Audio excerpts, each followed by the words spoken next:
My name is Luke Ross. I went from BDR to head of sales in less than 3 years, and I was managing a 20-person sales team before I turned 23. And since then, I've coached over 70 reps from companies like Deal, Oracle, and HubSpot. My first ever sales job was a very cold call heavy environment. I was 20 years old, I stumbled into it like most people do, and I was making around 150 dials every single day, and I was eating rejection for breakfast, lunch, and dinner. I needed to start making money, so I studied cold calling religiously. I bought all of the courses, I watched all of the videos, I read all of the books. So in this video, I'm going to condense everything I know into a short course for you to watch so you can actually implement this stuff and start making a boatload of commission over the next few weeks. Let's get into it. So the first thing I want to cover is why you should master cold calling. So pretty much every channel, when it comes to emails, LinkedIn's, sending videos, whatever, door knocking, the feedback loop is quite slow, apart from door knocking, which is not very scalable. And ultimately, it's going to be hard to know if you're improving quickly or not if you're doing these other channels, because you can fire off a hell of a lot of messages and it might take a couple of days before you hear a response, whether it's good or bad. Whereas cold calling is going to be the quickest feedback loop, and you can put 100 calls in one day and you can maybe book 3 to 5 meetings. Whereas if you send 100 emails, you're probably not going to get that high of a result. And if you do, it might take days before you do. So I think that cold calling is going to be the best channel for a quick feedback loop, and you can improve extremely quickly because you literally will get told, no, fuck off, on the phone with the person, which will mean that you should probably change something. It is also the only channel which allows you to position yourself as a peer instead of a hungry sales rep. So if you go in and you're genuinely curious about solving your prospects' problems, instead of sending the same old copy and paste email that they've received 6 times before lunch, then that's going to give you a way to stand out from the crowd and actually improve your chances of booking a meeting, because AI can do all of the writing nowadays, whereas when cold calling, it's a little bit trickier to do that in most places. And I want to be clear, I did use email and I did use LinkedIn during my climb to head of sales, but cold calling was king because the feedback loop was so quick. I learned every single day and it led me to improve much quicker than any other channel. I did not have to wait for them to respond because they told me how they felt right there and then. Okay, section number 2 is about the actual goal of a cold call. So it's very common for brand new reps especially to try and sell the product on the first conversation. And in some companies that is possible. You can do a one-pitch close where you go start to end on one phone call, but for 95% of companies that is not going to be the case. So the goal of every cold call is not to sell, it is not to convince, it is to find pain, quantify that pain, and then connect their pain to your solution. So how do you do that? You ask questions that are trying to dig so you can uncover their pain. So you can say something like, I speak with a lot of insert job titles, and most of them tell me they're dealing with insert problem. Is that similar for you, or am I completely off? So if they say, yeah, it's sort of relevant. Okay, gotcha. So it's sort of relevant. What exactly do you mean by that? And then we're digging, we are trying to find the pain. And a nice analogy I like to use is, imagine you are on a beach with a metal detector. Once the metal detector starts beeping when they've mentioned a pain, you need to dig like crazy and fully understand the pain. Again, we're not trying to convince people, we are just trying to fix their problems. Once you have found the pain and they have actually said it themselves, which is very important, the next stage is to quantify the pain. So you need to ask questions about how much time, money, or resources they are spending on this. And ultimately, once they've quantified it, you're in. Now you connect their pain to your solution, ideally referencing a case study that is very similar to them.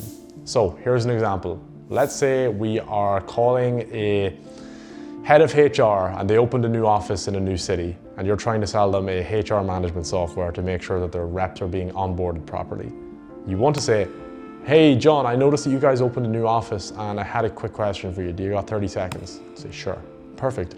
I saw that you guys opened a new office in Austin, and most heads of HR I speak with that are opening up new locations typically have their onboarding all over the place because they're moving to a new location.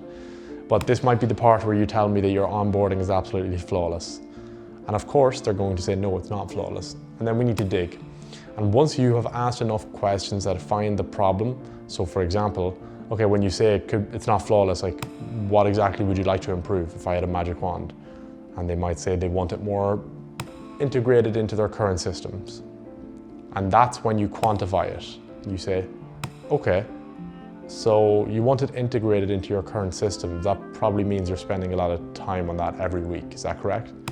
They say, yeah, sure. You say, okay, so how many hours would you say you're spending on this? They say, I don't know, 2 or 3 a week maybe? Perfect. Well, look, that's actually exactly why I called. We were able to help ex-competitor save 3 hours every single week by solving this one very specific problem. And it definitely sounds like it could be relevant to you as well. So would you be against a 10-15 minute chat this week just to see if we might be able to work with you guys as well? And that's it. You've found the pain, you've dug and understood the pain, and then you've quantified it and connected it to your solution. The next thing that you need to understand if you want to be a top 1% cold caller is that there are 3 main variables that you need to control. It is what you say, how you sound, and how much you follow up. So what you say is simple. You need to use a good script that is going to sound like you, that you can say it naturally without sounding robotic. And people might be against scripts, but I think it is absolutely fundamental, especially for a brand new rep, that you have something you can say with confidence and it actually sounds like you. So do research if you don't have a script already. And if you want to skip all of the guesswork, comment script below and I will send you over the tool that is going to create it for you. But the second part you need is confidence. Now, confidence does not come out of thin air. And the only way that you're going to get confident is if you've said it so many times where you can actually say it in your sleep. So once you have your script, you need to repeat it over and over again. And this is tedious, but I recommend practicing either with a partner or with an AI roleplay bot where you can practice until it literally becomes second nature and you can genuinely say it in your sleep. And then the third thing that you need to control is your follow-ups and your persistence. So most meetings are actually booked on the 4th to 6th touch. So if you stop calling after number 4, you're probably going to decrease the likelihood of you ever speaking with that prospect again. You need to be persistent and you need to understand that the fortunes are in the follow-ups, and this is not just a woo-woo phrase. There is research done by companies like Gong who have found that after 4 touches, the likelihood of them speaking to you is far greater. So make sure you're persistent, make sure you sound natural by saying it so many times, and also make sure you're saying the right thing, which is going to be step number 1 for any of this stuff.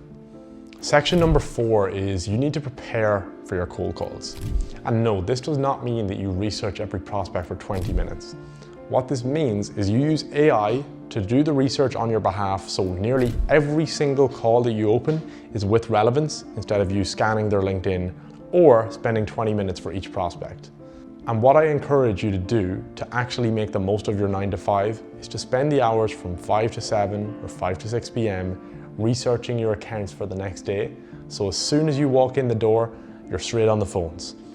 This is going to give you an additional 1 to 2 hours every single day to reach out to your potential prospects. And ultimately, this is how you're going to improve rapidly. And it's basically going to mean that you have a full extra day of calling people. And if you do this for 1 to 2 hours a day, you are going to have a massive advantage in your colleagues, and the chances of you getting promoted are far greater because you're going to be doing so much more outreach, you're going to be learning far quicker, and you're going to go into this upward spiral of improvement. So do your admin work before and after, and use your 9 to 5 to reach out to prospects. This is probably the most important part that led me to having a massive success in my sales career, and I really encourage you to do the same.